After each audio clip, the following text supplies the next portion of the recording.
Guten Abend and willkommen to QI. Tonight we're dallying in Deutschland. And joining me on the panel we have the Germanic Rob Brydon. Joined by the Teutonic Sean Locke. The Wagnerian Joe Brand. And the jerry-built Alan Davis.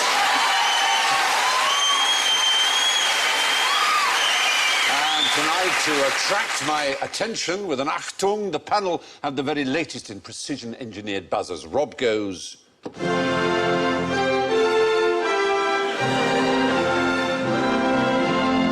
Sean goes... Joe goes... And Alan goes... Don't let the beef split to the Germans. And I should warn you that I'll be cracking down very hard, panelistas, on any mention of the war. Don't mention the war. You have been warned. So, since we're talking about Germany, let's define our terms. There are some words that we don't have English, and we sometimes borrow them from Germany. I want you to give me a sentence using, correctly, the word Schadenfreude. A whole sentence. If you could manage. That statue's all covered in Schadenfreude. It's a sentence, but Must have been a cold night. Look at the size of my Schadenfreude. Oh. Any other thoughts? Familiar with the phrase? Oh. Yes. I enjoyed the Schadenfreude I experienced when my husband was killed by a local gangster. Is the correct use of the word Schadenfreude. Correct, but deeply in need of therapy. Yeah. So Schadenfreude means... Pleasure in the misfortune of others. Pleasure in the misfortune of others. And there is no English phrase for it, so we had to borrow it from the Germans. Does the word Gemütlichkeit mean anything to you? Dare you. That sounds kind of Jewish. That's like a Jackie Bass syndicate, the Huntedheit, Gemütlichkeit. I don't know what he's talking about. Why should it be? How ironic that it's actually German. Well, it's not ironic, because Yiddish is German the Jews use. I knew that. Is Gesundheit Yiddish? Gesundheit is German. It just means, literally, soundness or health. Yeah. Oh. But Gemütlichkeit mean anything to you? No idea. No. It's a word that, particularly in Austria and Bavaria, but all around Germany, it sort of signifies a kind of coziness, a charm, an ease, a relaxed, pleasant feeling. Swingers party. Gemütlich people are also good community people. They're very kind to their neighbours. And... Is it the German brand name for Rohypnol? Yes, like cynics. It was considered so important for things like Austrian holidays. There was a reasonably famous case in the early 70s of a man who sued a travel company because there was no Gemütlichkeit on his holiday, and he won. He won for lack of Gemütlichkeit. Yeah. Was that like lack of a nice feeling? A nice warm feeling. It was called Jarvis versus Swan Tours Limited in 1973. It was precedent in English contract law, apparently. OK, well, I'll try... Zugzwang? Mean anything to you? It's used in chess. Checkmate, stalemate? No, it's slightly like stalemate, it isn't, though. It's for one player where his disadvantage is that he has to move. And in chess, you have to move. Obviously, if your opponent has moved, it's your move. You can't just say, I pass, you can now move. And by moving, you weaken your position, sometimes fatally, and that's called being in Zugzwang. Right. Yeah. But anyway, so I'll try one more. Zeitgeist, you'll know that one. Zeitgeist, yes, Yeah. I've heard of that.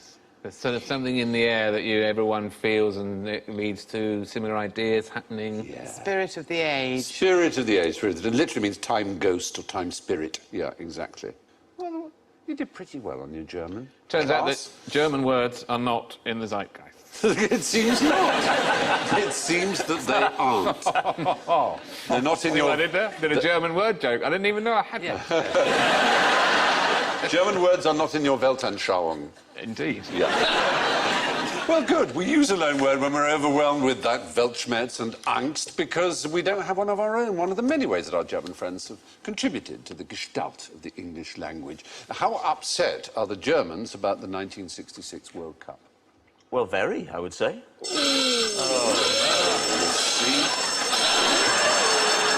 Well, they would be, for surely I would have thought a proud nation like the Germans. They were upset at the time, but I said, how upset are they? They barely remember it. If you asked every German who won the World Cup in 1966... Yeah, they're they wouldn't- pretending. No, say because that. the fact The is... World Cup? No, I don't No, know. because we care about it, they don't. They care about their scores against Holland. That's their big thing. They really, honestly, if you ask the average German, they're just 66. They really don't know. Oh, did you? Well done, you know. International- For us, it was like everything. Wow, we won. But they, in 1974, beat the Dutch, and that, to them, was the one they really, really care about. But they surely, the Dutch have never provided a great deal of opposition to them. Generally, in history, they've just walked into Holland whenever they fancied it. Oh, in that sense. Any time they want, they just go into Holland, which is just like spin the windmill. I haven't mentioned it yet.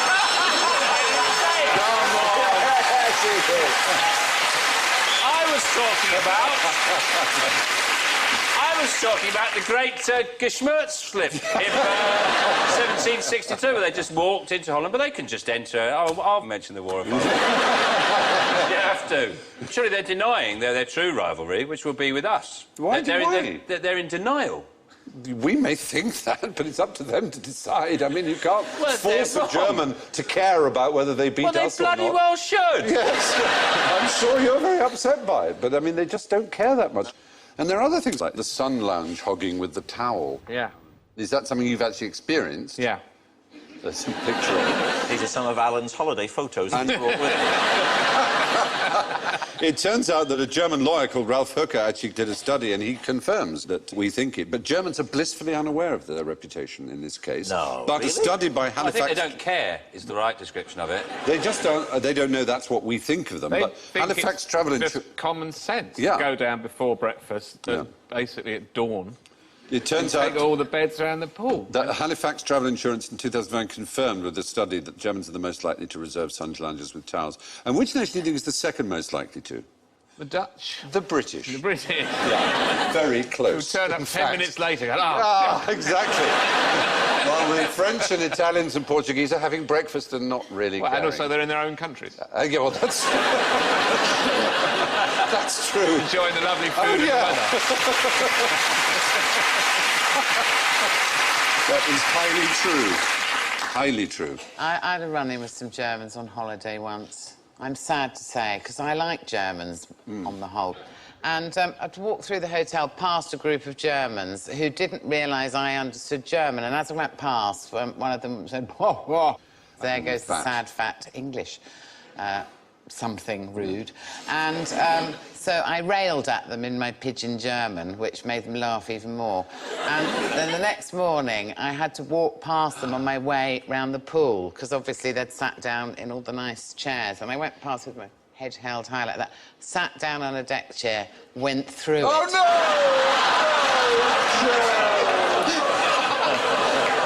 And they pointed and laughed. sabotaged it. In fact, they left the one chair, they'd already weakened it, perforated it in some way. Yeah, the English father, I got all this. That's very good, I remember that. The other stereotype we have of Germans, of course, is they're efficient, and they think that of themselves as well, but they anticipate that we think of them as lederhosen-wearing beer drinkers. But what do they think of us? What are the 6 major thoughts that Germans have about the British?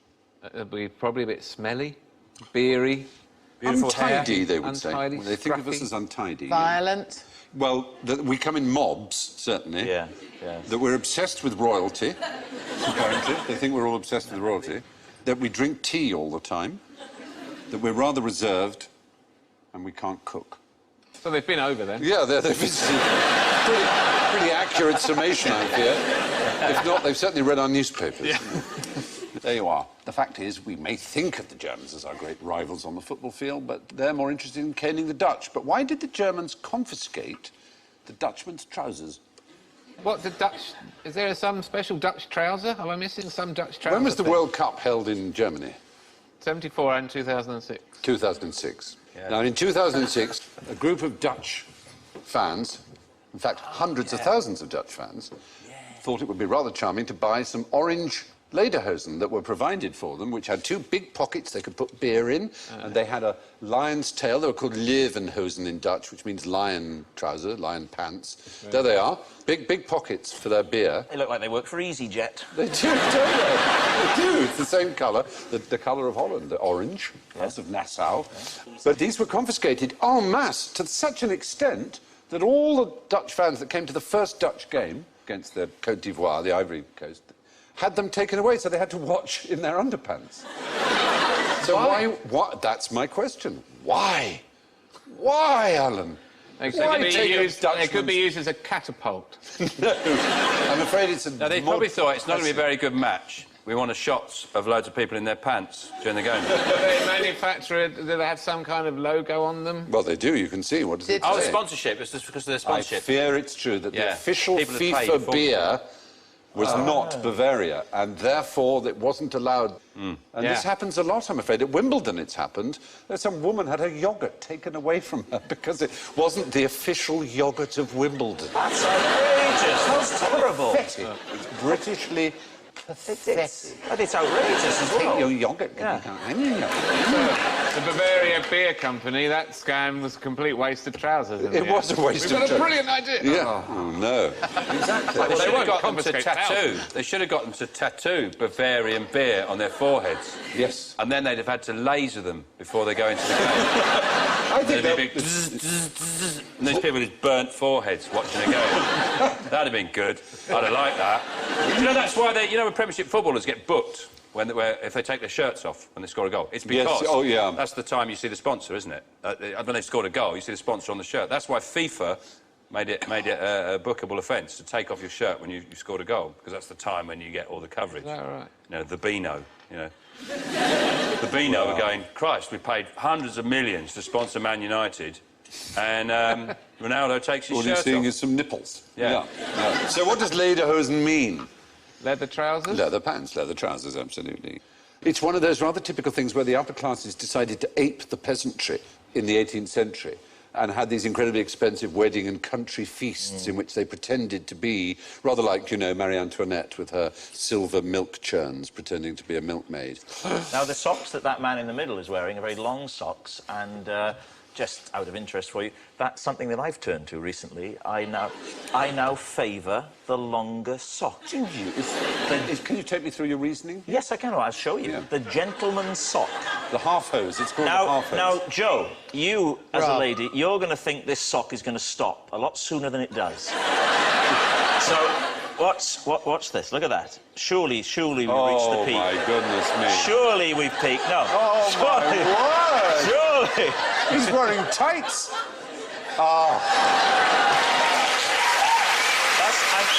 Can I say, not so much for Joe, but Stephen, Alan and Sean, I urge you to give it a go. Because it gives you a feeling of security. They do make you look like a knobhead. Sorry, Rob. Well, one of the problems men have... They do. There's a problem men have, Joe, which is that we wear away the hair on our shins by tight, short socks, don't we? Is that one of the things you're afraid Sorry, of? can I just say, by just carrying on the conversation, you imply that you agree with what Joe said. What was going through my mind is how difficult it would ever be for a man to say that to a woman, that's all. And I thought, I'm not going to go in that direction. We allow women to be rude Could you to us, please come down on one side or the other here? Yeah. Of my... You're either with me or you're with her. It's true, but it's just as true that women make themselves look positively ridiculous occasionally. It doesn't make you look cool. Put it that way. Nobody's going to go, I'm going to get a pair of those. Well, at the risk of turning this into Ready, Steady, Cook, why don't we let the audience decide? All those who think Rob is really onto something with the gentleman's half hose, as I believe they are technically called, the long sock, the Bryden long sock. Could you please shout out, long sock? Oh, it's not good. That's not good, is it? I fear, without having to ask... There's no need to carry on. No, OK. Yeah.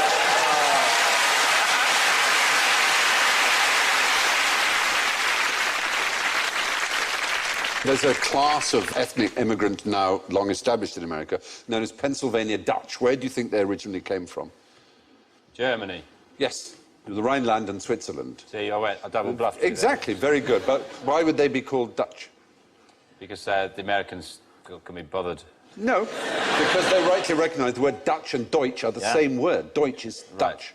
Right. And it was partly because what we now call the Dutch, the Hollanders, were at war with Britain many times and indeed, of course, invaded. You mentioned England. the war. At war with, not the war. You did. It's a minefield. Oh, my Lord. Can I just say, could I just say, Joe, bit of a knobhead? Now, what would you use this for? I have a picture of them here. Oh, frighten the children. It's a German invention. Put a torch behind it, and then you creep up into their bedroom at night when they're asleep. Well, Move it very slowly across the room. It's a thing that is used in the lavatory, in the Air WC. freshener? No, it's a habit. It's for men to do something when they go to the lavatory. It's to encourage them... The seat... Anything to do with the seat? It is to do with the seat. Dive off it into the toilet. No. Noble guess, but doomed. No. Do they sit down? Do they sit down in Germany? It's if they lift the seat, which men tend to do before having a pee. This, I have one here. Here it is. This is your toilet speaking. Wouldn't you rather like to sit down? Oh, you prefer to stand? Well, then you may leave now. Poor German men don't actually get to go to the toilet then, do they? No wonder they're wearing that lederhosen and slapping themselves all the time. No, the point is, in Germany, they think it's somehow unhygienic because they're splashing and things. They want the men to sit. So it's like, that's how it's attached. So when you lift up the seat, it starts speaking at you loud enough in a public lavatory for others to hear, so that men sit and have a pee. That's the idea. Splashing is a problem. We've got builders in at the moment, and they're all using the lower loo. It is like the Centre Parks log flume in there.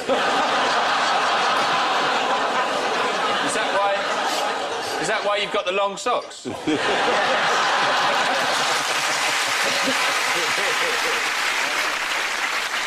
What I say to you and to every person here is, and don't knock it till you try. Yeah, I was the same as you. I thought they were ridiculous.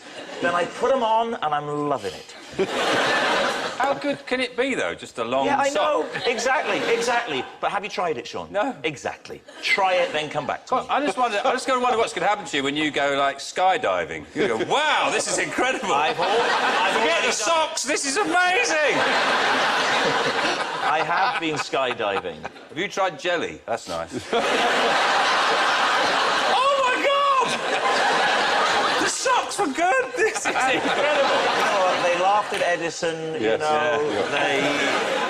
they laughed at a lot of weirdos as well, though, Rob. No, they did. I'm just, bouncing out. Yeah. Anyway, these are called a Spuk, which is German for spook, but it's also an acronym, S-P-U-K, that stands for Stehpinkler unter Kontrolle.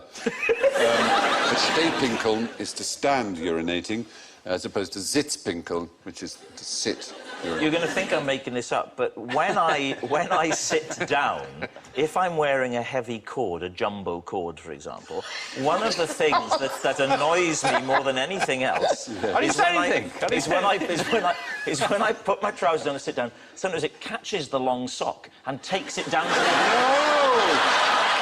and I sometimes will pull the sock up while I'm sitting there just to have that nice feeling of control of the sock reaching the knee.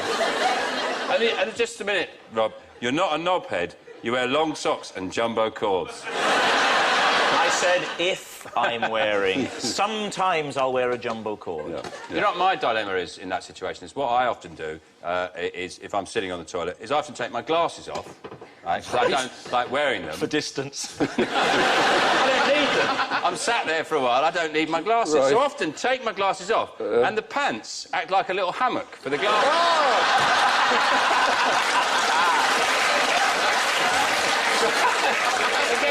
It gets worse, because what if I put them in there?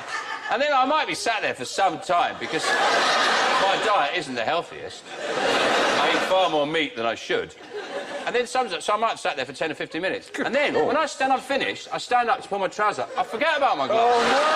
And I go, oh, my glasses! And I've rammed my glasses deep into my under regions. Whoa.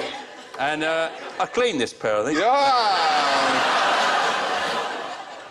Well, I hope no one else has Thanks any for more... sharing. Yes, quite. Yeah. Well, anyway, the Spuck is a high-tech weapon in the German battle against men weeing on the floor. What do naked German students do for a living? The Nacktputzservice, if that means anything to you. You can hire a naked person. You can not hire a just naked for student. life modelling or anything. No, not for life modelling. For doing housework. Germans like to have naked students doing their hoovering and their housework for them. Bizarre. It's because nudism is a very German thing. Germans sort of, I won't say they invented nudism, that's ridiculous, but they, as the kind of movement, we know it did spring from Germany. FKK. FKK, very good point. Do you know what that stands for? Freikorpus culture. Freikorpus culture? Freikörperkultur, yeah, exactly. Free body culture is the... Well, So you it's must not a have se- points it's not for a- that. How not do a you know about FKK? I know about it. It's Yeah. it's famous in the 30s, wasn't it? That's right. A lot of nudism. Until Hitler... And I know some stuff. Yes, I know you do. I was just interested. No, Goering, in particular, of all the high-echelon Nazis, loathed nudism and spoke out against it and said that a police must be trained to stop anybody going naked. But after that period, which must not be mentioned, it sprang up again. And now in Switzerland and places where there's an open border, in Poland, for example, hordes of naked German hikers are crossing the border and going hiking, and the Poles don't like it, the Swiss hate it, they all find it disgusting. They love it in Germany, don't they? And not only, of course, in beaches, but in the centre of Munich, the English Garden, the Englischer Garten, has a nudist area. And the biggest park in Berlin, the Tiergarten, has a nudist area too. Can't really imagine Hyde Park having a nude area, can you? Can you? Because if you're a naturist in this country, I mean, it's just, you're on a hiding to nothing, aren't you? It's not really the country for it. It's not, no, it's not designed. It's really asking for punishment, aren't you? You I mean, are. Germany does have decent summers, doesn't it? Yeah, it does. You know, if it doesn't, it just expands to somewhere where the summers are better. Come on, man. No,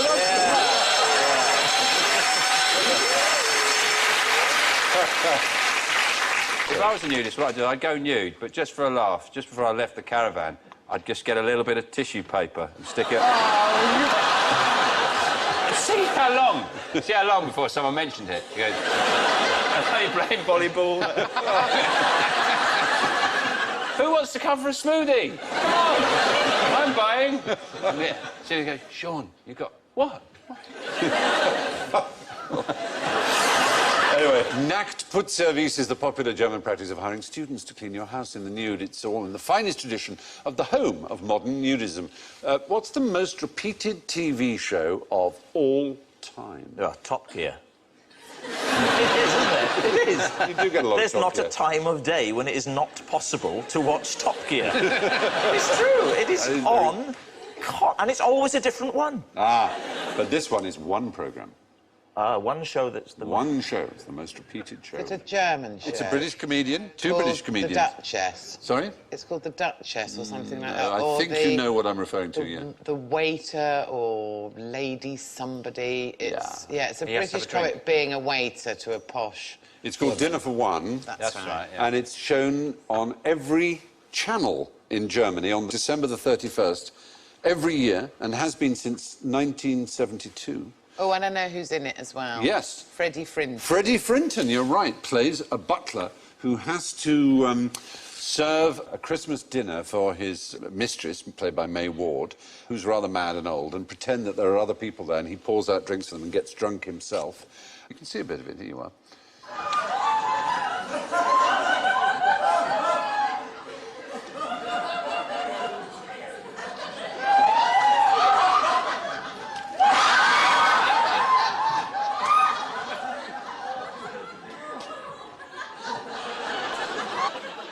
You know, all right, it's broad humour, but it was... Yeah, it's all very well in its own way, but what's going on with it every single channel, every single year? It's become a cult. It's unavoidable in Germany. They have parties for it. It's just a tradition.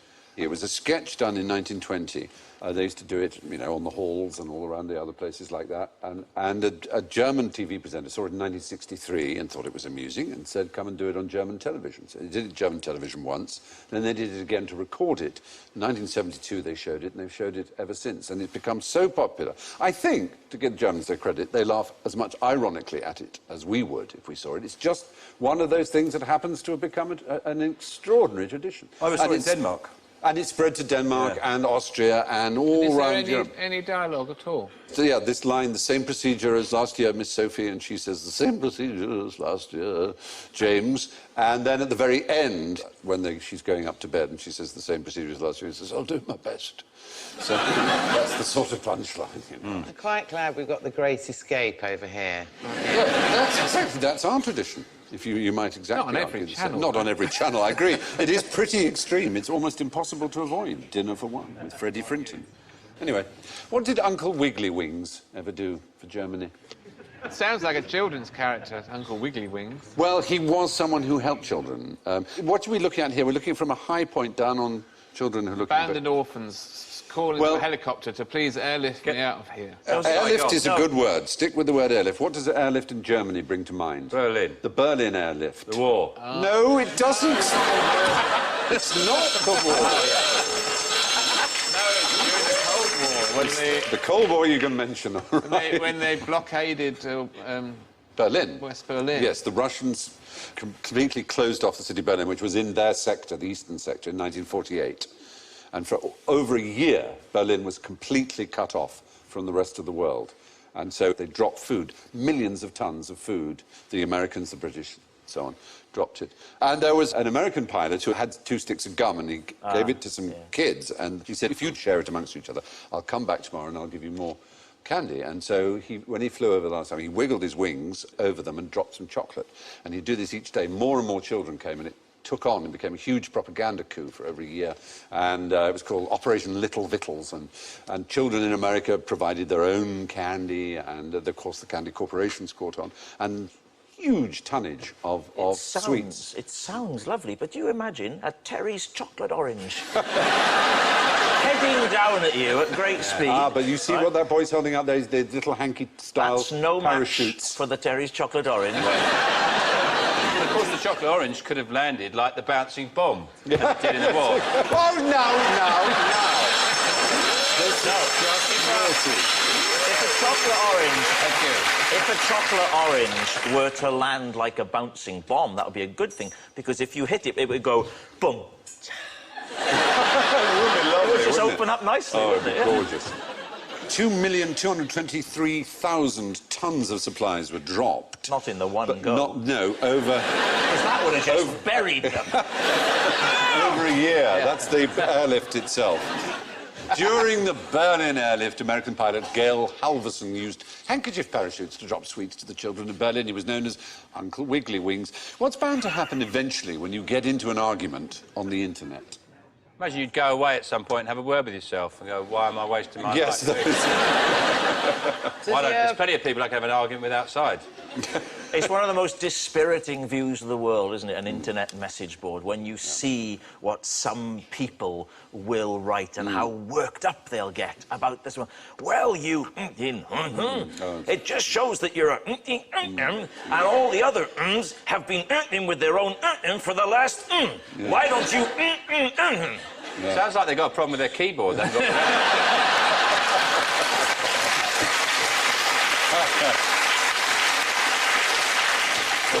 angry. Well, there's a thing called Godwin's Rule. Do you know this? No. It's called Godwin's Rule of Nazi Analogies. It basically says that as an online discussion grows longer, the probability of a comparison involving Nazis or Hitler approaches 1. Yes. And it actually happened. Eventually someone will say, that's what Hitler did, or that's what the Nazis did, or that argument... Do you see what I mean? And there is a sort of unwritten rule that the moment that happens, that thread is over, that ends it. and that the person who uses that pathetic analogy is deemed to have lost the argument. Imagine if you're having an internet discussion about the founding of the Nazi Well, Party. that obviously would be an exception. Which You started off, they go, right, that's it, it's over. I'm just trying to get a nice discussion going. No, I think that would be allowed. And who's this Godwin, then? Well, he's General Counsel for Wikimedia Foundation, but it's a very, very apt and intelligent observation that any argument deteriorates to that point, you might as well end it, because it's nearly always inappropriate, people will say. Hitler liked that, therefore it's bad. Or Hitler didn't like that, therefore it's good, you know. Hitler, for example, was massively opposed to fox hunting. He thought it was cruel and terrible, and so he banned it. So therefore it must be right, because Hitler, you know, that's just a mad argument. You know, Oh, my God, look at his socks. Hey! That's what Hitler... Whoa! But I've lost the argument. But, you see, he's brought in Hitler to prove that your socks are bad. Yeah. Yeah, but I feel in the broader picture I've come off the worst out of this. Yeah. Reductio ad Hitlerum, it's called. Are you saying he looks like a knobhead? Well... Yeah, so you're saying Hitler looks like a knobhead now, are you? He looks like he's turning around to someone saying, look, I'm ready, are you? You've been hours getting dressed, let's just go out. He doesn't look that. Well, listen, say what you like about him. Great socks. Yeah, true. Yeah, fine, fine socks. Yes, Godwin's law states that as an online discussion grows longer, the probability of a comparison involving Nazis or Hitler approaches 1. How would you use a Monopoly set to escape from a prison camp? I could see how you might use a buckaroo. Just fly out over the fence. I mean, you'd probably just keep ending up on the barbed wire. Again, try it with the bucket. Yeah, is it the old covering up the hole with it? Well... Like in Shawshank? No, there was a man whose nickname was Clutty Hutton, who in Britain bought up lots of Monopoly boards and turned them into escape kits that he then set up through MI9 with these pretend charities. So that you'd get a get out of jail free card.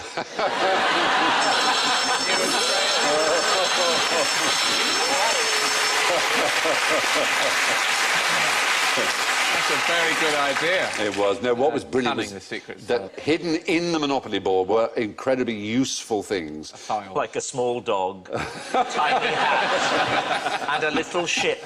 There would be real money interspersed with the Monopoly money. There would be maps on silk, because they obviously tried it on paper. It's too bulky and rustly. But on silk, on parachute silk, you get an enormous amount of detail and tiny. That's an example of his earlier work, putting a compass in a military tunic button. The Germans got wise to this. They'd unscrew them, eat the buttons, and they'd see it. So then they reversed the thread. So when the Germans unscrewed it, they in fact tightened the button. Then they got wise to that. So then he used razor blades, which were magnetised at one end, so that when they were attached to something metal, they would spin round with the G of Gillette would point north, which was very good. So they were well disguised. They said, now, look, we put the normal thread on. Yeah. Old Kraut, he's unscrewing it. Yeah. Then what we've done is we've put it the other way. So when he's unscrewing it, Yeah. he's actually tightening it. That's right. Now we've gone a step further. We've done one here. You can't get the top off. Isn't there a flaw in that, sir? Don't complicate it. Don't complicate it, Perkins. No one's going to see this bloody compass, that's for sure. Give it a try. You won't get it off. Oh, very good, sir. In many ways, it's become what I call a button. If I was the German camp commandant, I'd have made them all wear duffel coats.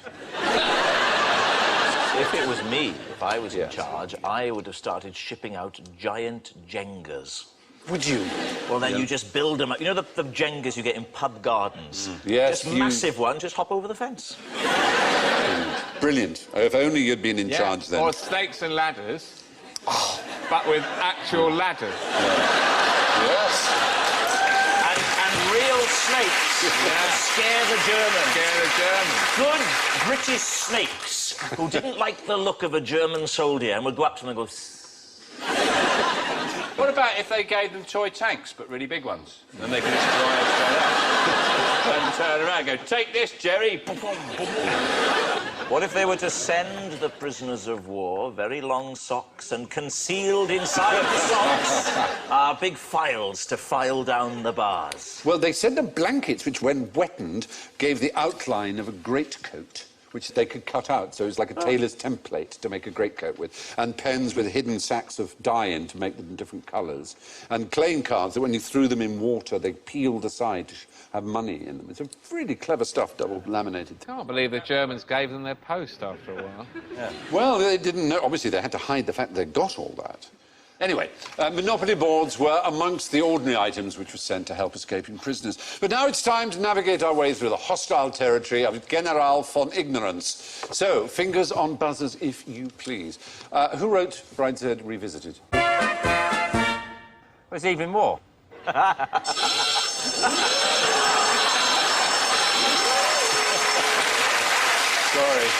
That was, yes. Of course he did, Evening War, Brideshead. Of course he did, of course he did. I was just checking whether or not you'd remembered not to mention It's not wars. pronounced like that, is it? It's Evening Waff. No, if only it were. But firstly, what breed of dog is this, in fact? Yeah. A German Shepherd. Is the right answer. Yeah. You avoided saying Alsatian. They used to be called Alsatians until... They became German Alsace Shepherds. and Lorraine went back to France. Until 1977. Oh. Yeah. It was the First World War thing, this whole business of not liking anything with the word German in it or anything. Is that why it was stopped, really? Yeah, it was that reason that anything with the name German in it was sort of taboo for a long time. Really? So they were called Alsatian wolfhounds, and then the wolfhound was dropped, and they were called Alsatians. We used to have one. Did you? Yeah. Nice? Friendly? Yeah, it's a lovely dog, but it did kill next door's dog. Whoops. And when it happened, did you say, well, he's never done that before? Yeah. You had to go to court, didn't you, over all that? Yeah. And then you had to go to prison, didn't you? No. And then I sent you some Monopoly. Yeah. Happy days. Yeah. The term Alsatian was coined in 1918, but the Schäferhund officially reverted to being a German Shepherd in 1977. A trip to the Munich Oktoberfest might be nice. When would be the best time to go? September. Yes. It's not October. It occasionally leaks into October, depending on the way the months are sort of... You'd definitely leak if you drank all that Well, beer. you certainly would. It is possibly the world's largest regular festival or fair. Over 6 million people cram into it. I didn't like it, actually. I spent one night there, 2 nights there. Yeah. And everyone was so drunk. It was idiotic. It was these huge, long tents full of pissed-up Australians. Who I love. I went to the World Cup in '98 in France, and in Bordeaux they built, and it's sort of similar size to that, in the middle of the town square, they put temporary bars up. And then Scotland played Norway, and the Scots arrived, and they drank more beer in the weekend than they normally drink in Bordeaux in a year. Every single one of these bars served only lager, and there were no food stalls at all, and no toilets. Oh! It was unbelievable. But it was one of the best nights of my life. And then one of them went to me, Alan! Right across the bar, Alan! Alan! Alan! Partridge!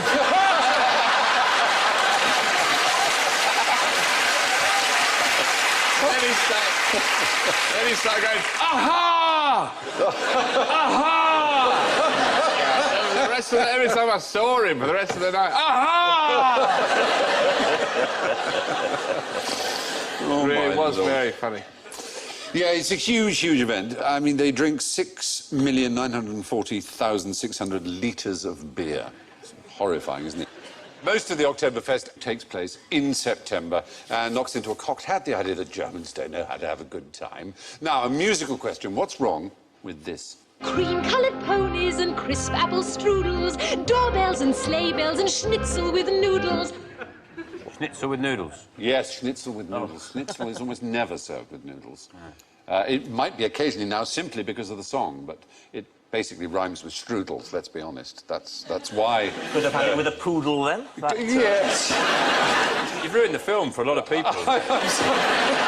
I hope not. The magic. I mustn't tell my kids that. No, please don't. It's a wonderful song. And who wrote the lyrics?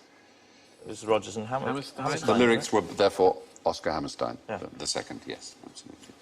How does the film end? There it is. They sing Don't they Farewell. get over the border and Where do they get to? supposedly into Switzerland? Well, actually, They get part arrive in a in musical. Bavaria, quite near Hitler's private house in Bavaria. Hitler's sitting down to have supper, and his family singing about goat herds arrives. It's all very odd, but there's the border, there's Salzburg, there's Bavaria. In fact, what the family did do, you're right, they walked the 100 kilometres all the way down to, you see where Innsbruck is, down towards the Italian border. That's the way they did it. The Italian border was conveniently open. They very luckily got there the day before the Italian border was closed to Austria, so it was very fortunate. So it's a little bit artistic licence, but it's worth it. Of course, one of the great masterpieces of modern culture. Good.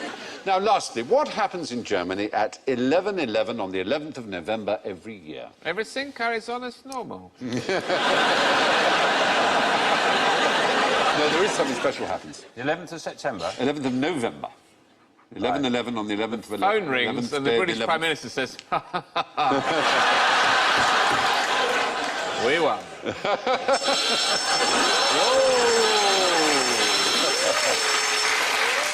Which war, though? Which war was that? Yeah, well, it is, of course, we celebrate on the 11th of the 11th. The armistice of the First World War, but they don't celebrate the armistice of the not surprisingly. They have a much older celebration that takes place there, oddly enough. It's their carnival, and it runs all the way from the 11th of November right through to Ash Wednesday. And it's a huge, as I say, it goes on, I mean, it starts quite slowly in November. There's December, and there's Christmas, and then through January, and then reaches fever pitch at the time of Mardi Gras. Right. And carnival, what does carnival mean, the word carnival? Do you know? Eating Valerie. Well, carne is meat, yeah. And there's an incorrect belief that it means goodbye to meat, vale, as in, you know, valediction, but it actually means carne levare, to leave the meat, literally, to remove meat from your diet. Carnival season in Germany officially begins at 11/11 on the 11th day of the 11th month every year. Resistance has proved futile, and for us the game is over. All that remains is for the scores to be meted out. And, yes, in first place, our fluent German speaker. With ein magnificent, ein ausgezeichnet. -6, Joe Brand. Und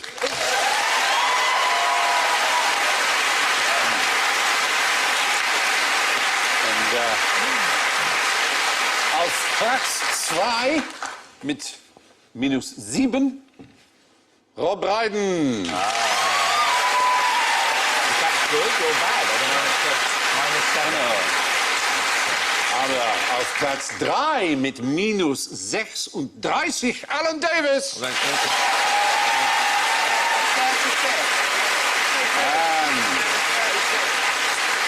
auf dem letzten Platz, Gott im Himmel, mit -76 Sean Locke. Thank you.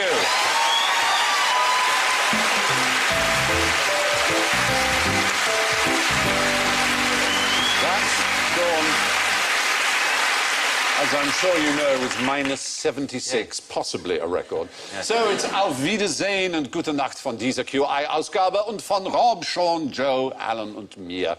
I leave you with the story about the Bloomsbury Group writer, Lytton Strachey, who was, how should I put it, a confirmed bachelor, an aesthete, and also a conscientious objector and a pacifist. And he appeared before the Conscientious Objection Board, and they were obviously going to quiz him on whether or not he truly was it or was just a coward trying to get out of serving. They said, Mr. Strachey, are you married? No, he said. Well, they said, well, do you have a sister? He said, yes, I do have a sister. They said, well, suppose a German soldier came and tried to rape her, what would you do? He said, well, in that case, I would endeavour to place myself between them.